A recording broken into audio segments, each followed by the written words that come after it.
తన యొక్క కంఠాన్ని మనకు వినిపించి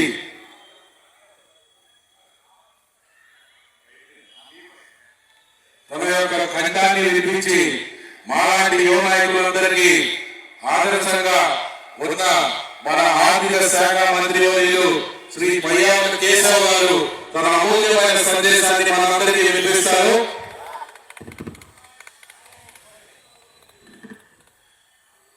మిత్రుడు నరేంద్ర గారికి, ఉమామహేశ్వరరావు గారికి, సహచర శాస్త్రజ్ఞులు, శ్రావణ అందరూ నా మిత్రులు, సహచర శాస్త్రజ్ఞులు, తెలుగుదేశం పార్టీ కుటుంబ సభ్యులందరికీ కూడా నమస్కారం. ఒంగోలు వచ్చినా ఉదోగోడు వచ్చినా నాకు తేడా ఏమీ ఉండదు, సొంతకి వచ్చినట్టే ఉంటుంది. మా చోదరు మనం పెట్టినా మీ ఆధాభిమానాలు ఆప్యాయత చూసినా నా కాన్స్టిట్యున్సీ పోతే ఎట్లుంటుందో ఇక్కడ అట్లా ఉంటుంది. ఉమా ఉన్నప్పుడు లేకపోయినా రమణ ఉన్నప్పుడు ఖచ్చితంగా నాకు నందిగామ కూడా అట్లా ఉంది.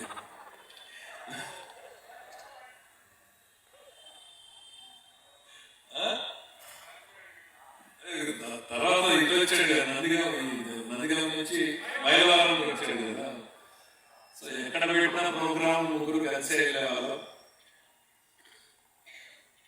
హరికృష్ణ గారు కూడా ఆ రోజుల్లో మాతో పాటే ఎక్కువగా సమయాన్ని గడపడానికి ఇష్టపడేటువంటి వాళ్ళు. 94లో రాజకీయ ప్రస్థానం మొదలైంది. నరేంద్ర గారిని మొదటిసారి రాజకీయాలకు రాకముందు కలిశాను, అనుకోకుండా కలిశాను. ఓ రోజు మన రాష్ట్రానికి DG director general of police చేసినటువంటి జేవి రాముడు గారు అనంతపురం మాస్టర్. సో ఆయన అప్పట్లో హైదరాబాద్ సీనియర్ పొజిషన్లో ఉంటే నేను ఆయన ఇంట్లో కూర్చొని మాట్లాడతాను. ఆయన బాగా సన్నిహితులు, చిన్న వయసు అప్పుడు ఇంకా నేను కూడా డిగ్రీ కంప్లీట్ చేస్తున్నాను. వస్తే నాతో మాట్లాడుతూ మధ్యలో లేచేయలేదు. ఎందుకు అనంటే వీరయ్య చౌదరి గారు వచ్చారు. సరే నేను కాసేపు రూమ్లో కూర్చుంటే లోపలికి ఏమైనా వచ్చారు అని అంటే మా హీరోని తీసుకొచ్చాడు. ఎందుకు అనంటే అబ్బాయి సివిల్ సర్వీసెస్ వెళ్ళాలని చెప్దాం అనుకుంటున్నాడు, గైడెన్స్ కోసం వచ్చాడు అని.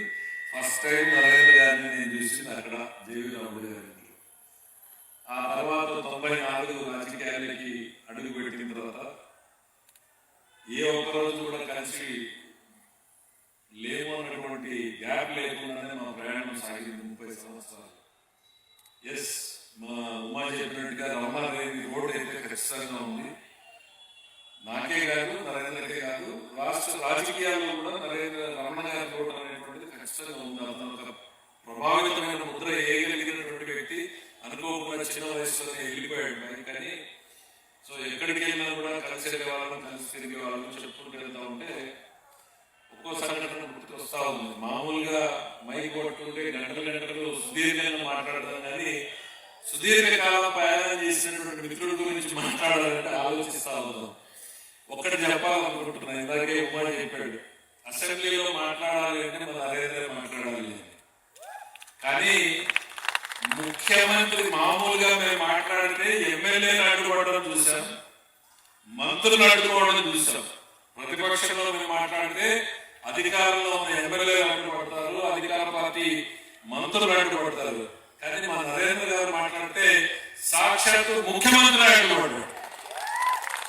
కాకపోతే సమాజం గుర్తించలేదు. కరెక్ట్ గా చివరి 3 రోజులు రాజశేఖర రెడ్డి గారికి సెప్టెంబర్ 2కు ముందు మనకి ఆగస్టు 29, 30 సభలో చాలా వేడిగా చర్చ జరుగుతూ ఉంది. నరేంద్ర గారు సుదీర్ఘంగా పోతా ఉన్నారు. అన్ని ప్రయత్నాలు వాళ్ళు చేస్తే కూడా ఆగలేదు. సరిగ్గా చేస్తా ఉంటే సాక్షాత్ ముఖ్యమంత్రి వేసి బెదిరించిన స్థాయిలో మాట్లాడాడు. మీరు కూడా ఇప్పుడు వీడియో ఎక్కడ ఉందో మన నరేంద్ర గారు తెచ్చి రీప్లే చేయాలి దాన్ని. ఆయన కూడా మర్చిపోయాడు. నా గుర్తుకొచ్చి చెప్పాడు, ఈ సంఘటన గుర్తుందా నీకు? ఒక ముఖ్యమంత్రిగా బెదిరించిన స్థాయిలో మాట్లాడా, తగ్గకుండా మళ్ళీ ఎక్కువ చేశాడు నరేంద్ర గారు. మాట్లాడితే ఇక విధి లేని పరిస్థితుల్లో ముఖ్యమంత్రిగా స్పీకర్ మీద ఒత్తిడి తెచ్చాడు. ఇంకెంతసేపు ఆయన ప్రయాణిస్తారు, మీరు ఎందుకు మైక్ కట్ చేయాలి అంటే ఆ రోజు నరేంద్ర గారి వాడి వేడి వాగ్దాటి ఏ స్థాయిలో ఉందనేది మీరు ఊహించుకోవడం. ఒకసారి రాష్ట్రాన్ని నడిపి నడిపించేటువంటి ముఖ్యమంత్రికి, అందులో ఒక బలమైనటువంటి నాయకుడిగా రెండోసారి గెలిచొచ్చినటువంటి ముఖ్యమంత్రిగా ఉన్నాయన ఒక ప్రతిపక్ష శాసనసభ్యుడు మాట్లాడితే అంత కంగారు పడి అంత ఎదురుదాడి చేసేటువంటి పరిస్థితి వచ్చింది అని అంటే మీరు గుర్తించుకోండి. ఆవేశం ఉన్నది నరేంద్ర గారి దాంట్లో, ఎప్పుడో చివరిలోకి వస్తుంది ఆవేశం. మొదటంతా కూడా ప్రజల పక్షాన గలాన్ని వినిపించడానికి ఆయన ఉపయోగపడతాడు, చాలా లోతుగా అధ్యయనం చేస్తాడు. మా అందరికీ ఒకటే స్కూల్లో చదివినట్టున్నాం.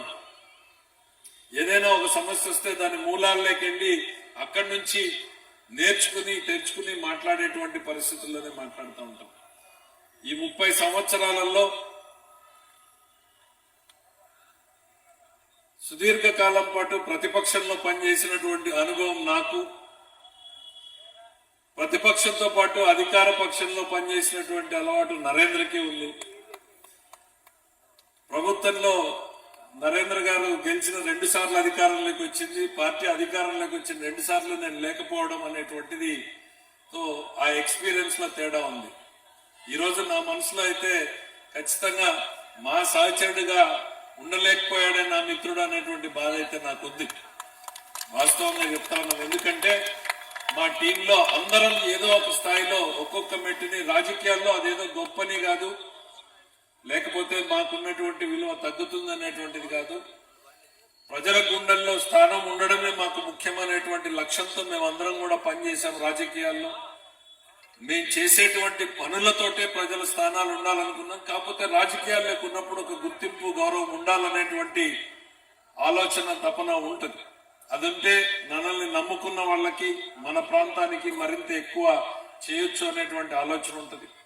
అటు రేవంత్ రెడ్డి గారు కావచ్చు, మాతో పాటు తిరిగినటువంటి వేం నరేందర్ రెడ్డి గారు కావచ్చు, సోదరుడు ఉమా గారు కావచ్చు, వీళ్ళందరూ కూడా ఒక్కొక్క దశలో ఒక్కొక్కటి వచ్చినప్పుడు ఇది కూడా అయ్యుంటే అద్భుతంగా ఉండేది కదా రాజకీయ జీవితం అనేటువంటి ఒక మనసులో ఆలోచన ఉంటుంది.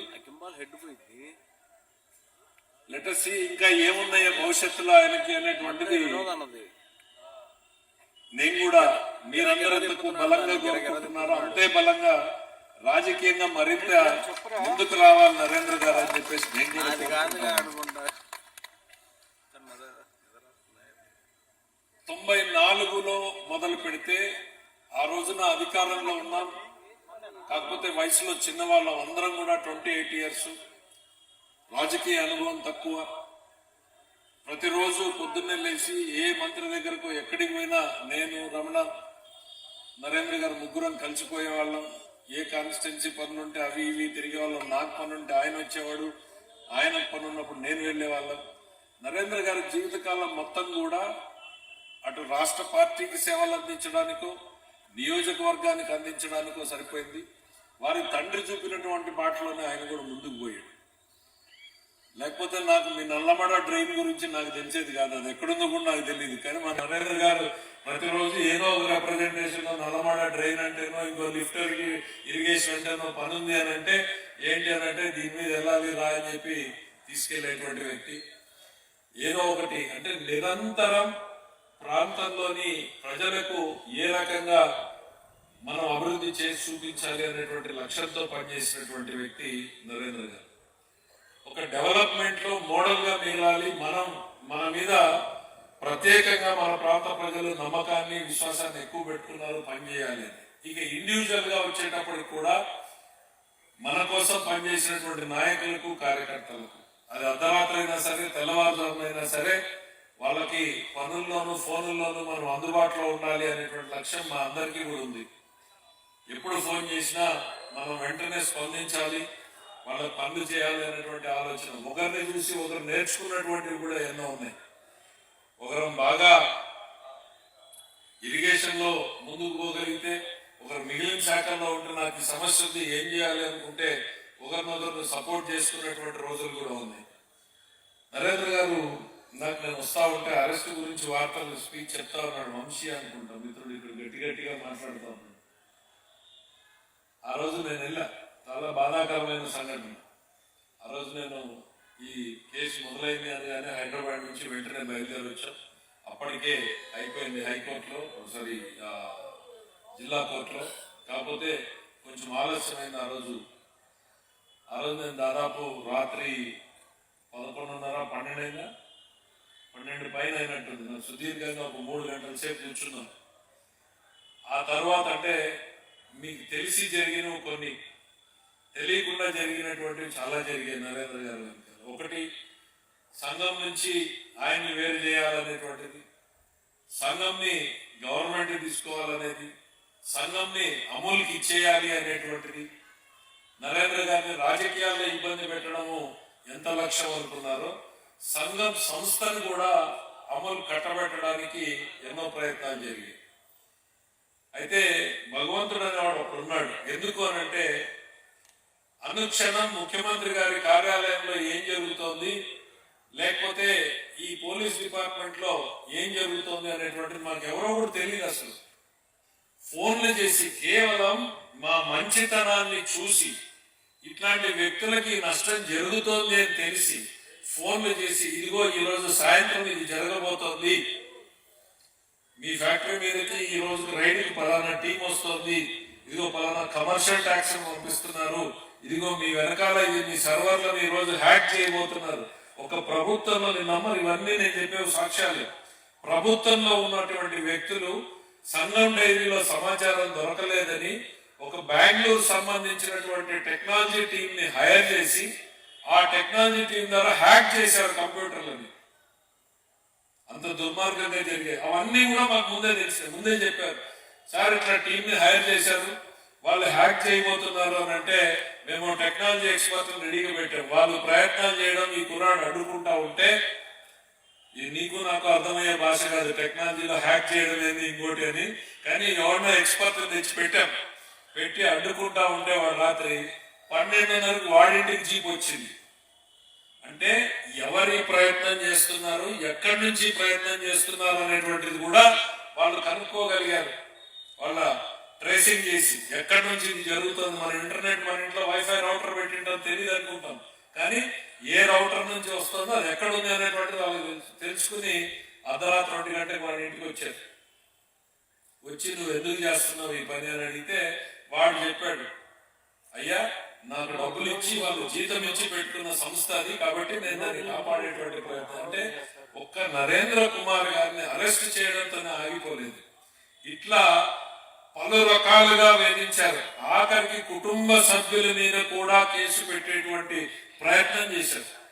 అది కూడా వాళ్ళు ఇచ్చారు. సార్ ఈ రకంగా ప్రయత్నం జరుగుతూ ఉంది అంటే ఒక సపరేట్ టీంని వేయడం, దీని మీద ఆ రోజు ఉన్నటువంటి పోలీస్ అధికారులే కాకుండా ఈ కోఆపరేటివ్ డిపార్ట్మెంట్లే కాకుండా ఒక సపరేట్ టీం వేసి ఎవరిని ఏ రకంగా ఇబ్బంది పెట్టాలి, నరేంద్ర కుమార్ గారి దగ్గరికి ఎవరు పోకుండా ఎట్లా చేయాలి, సంఘం సంస్థని ఎట్లా నిర్వీర్యం చేయాలి, రాత్రికి రాత్రి దాన్ని అమలుకి ఎట్లా అందించాలి. అంటే మరి అది నరేంద్ర గారి మీద కోపమా, సంఘం డైరీ పాల రైతుల మీద కోపమా, తెలుగుదేశం పార్టీ మీద కోపమా అయితే మాకు అర్థం కాలేదు. కాకపోతే ఆ రోజు నియోజకవర్గంలో మీరంతా ఏ రకంగా అయితే నరేంద్ర గారికి బాసటగా నిలబడ్డారో, పార్టీలో అందరం కూడా ఆ రోజు గట్టిగా నిలబడి అడుగడుగునా కూడా వాళ్ళు అడ్డుకుంటే, ఈరోజు అడ్వకేట్ మిత్రులు ఆదినారాయణ గారిని గుర్తు చేసుకోవాలి. ఆ రోజు అప్పుడు వీడియో కాన్ఫరెన్స్ లో జరిగేటువంటి ఇది కూడా నడిచింది. ఆ రోజు కూడా ఆయన చాలా గట్టిగా జడ్జిలతోటి కూడా ఆర్గ్యుమెంట్ చూస్తే భయం వేసింది, ఇట్లా మాట్లాడుతుంటారా అనేటువంటిది కూడా. కానీ చాలా గట్టిగా వాదనలు వినిపించిన తర్వాతనే మనకు రావాల్సినటువంటి రిలీఫ్ కూడా సంఘం డైరీ నిజంగా ఇవాళ కాపాడబడింది అని అంటే నరేంద్ర గారు మాకు ఎప్పటికప్పటికి జైల్లో ఉన్నా కూడా సమాచారాన్ని అందించడం. ఇదిగో ఈ రకమైనటువంటి రికార్డులు ఉన్నాయి, కోఆపరేటివ్ ఈ రకంగా మొదలైంది, ఈ సంస్థ ఇట్లా వచ్చింది, దీని భూములు ఇట్లా వచ్చాయి, దాని డబ్బులు ఇట్లా కట్టాం, లేకపోతే మాకు కూడా తెలిసేవి కాదు కదా ఇవేవి కూడా.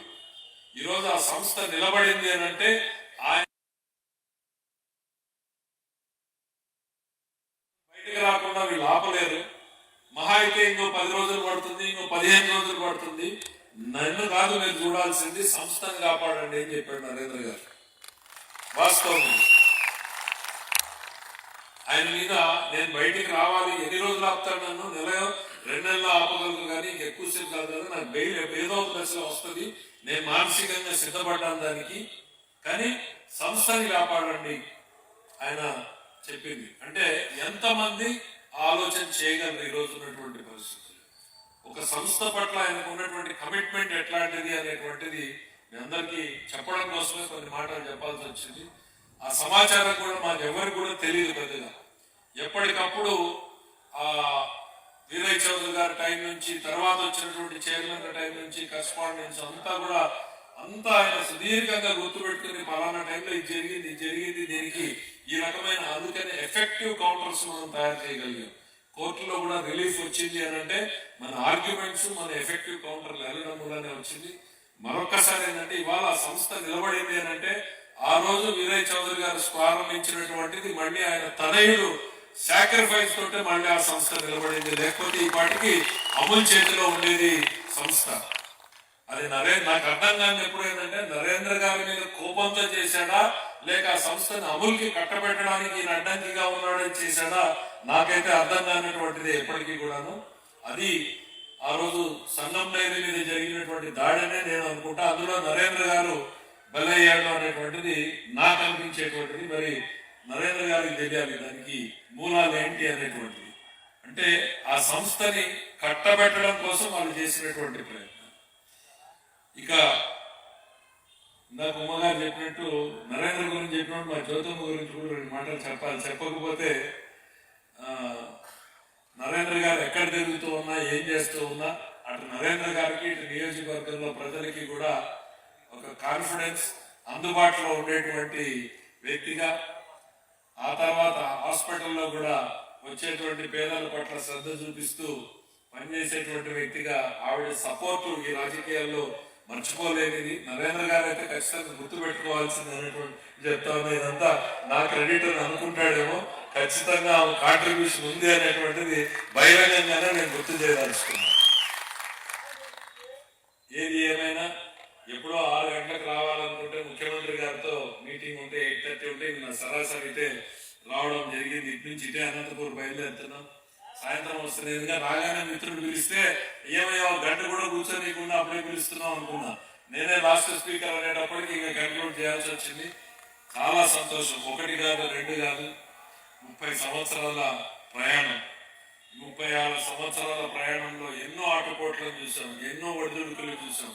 ఇవాళ రాజకీయాల్లో ఈ స్థాయి ఉన్నాము అంటే మీ అందరి ప్రేమ నరేంద్ర గారికి ఉండడం, మా నియోజకవర్గంలో వాళ్ళు మా పట్ల నిలబడ్డం, ఒకరి కోసం ఒకరు అనేటువంటి విధానంలో సాగినటువంటి మా ప్రయాణమే ఈరోజు మాకు రాజకీయంగా ఈ స్థాయికి ఎదగడానికి మాకు ఉపయోగపడింది తప్ప వేరే ఏం కాదు. నరేంద్ర గారి కోట్ల రూపాయలు ఉన్నాయా, వేల కోట్లు ఉన్నాయా? ఈ రోజున్న రాజకీయాల్లో వేల కోట్లతో సాగుతున్నటువంటి పరిస్థితుల్లో ప్రజల అభిమానమే ఆయన కోట్లుగా పెట్టుబడితో ఈ రోజు రాజకీయం సాగింది అనేటువంటిది ఈ సందర్భంగా గుర్తు చేస్తున్నాం. ఇంకా అంతకు మించి మనం count your age not by years but by the number of friends you have అనేటువంటి సామెత ఉంది. ఇంతమంది మిత్రుల అభిమానాన్ని, ఇంతమంది శ్రేయోభిలాషుల అభిమానాన్ని సంపాదించుకోవడం ఒక ఎత్తు అయితే, దాన్ని నిలుపుకోవడం కోసం నిరంతరము పనిచేస్తూ ఉండే ఆలోచన కలిగి ఉండేటువంటి వ్యక్తి నరేంద్ర గారు తెలియజేసుకుంటూ, మిత్రుడు 30 సంవత్సరాలు, రేపు బర్త్డేకి ఏం సెలబ్రేషన్స్ ప్లాన్ చేశారో నాకు తెలియదు. ఈరోజు ముగించారా? అయితే ఇక్కడే అడ్వాన్స్ హ్యాపీ బర్త్డే కూడా చెప్పామంటారు. మిత్రుడు రాజకీయ జీవనంలో 30 సంవత్సరాలు పూర్తి చేసుకున్నాడు. ఇంకో 30 సంవత్సరాల పాటు కూడా రాజకీయ పోరాటాన్ని ముందుకు నడపాలని చెప్పి కోరుకుంటున్నాను. నరేంద్ర గారు రంగారు గారు ఇదే నీ గమ్యం, లక్ష్యం ఉంది. లక్ష్యం చేరుకునేదాకా కూడా విశ్రమించకూడదు. కాబట్టి ఖచ్చితంగా రాజకీయంలో అనుకున్నటువంటి ఉన్నత శిఖరాలను అందుకోవాలని చెప్పి మనసారా మిత్రుడిగా ఆకాంక్షిస్తూ, మీ అందరికీ కూడా నరేంద్ర గారిని గుండెల్లో పెట్టుకుని చూసుకున్న మీ అందరికీ కూడా హృదయపూర్వకంగా ధన్యవాదాలు తెలియజేస్తూ సెలవు తీసుకుంటున్నాను.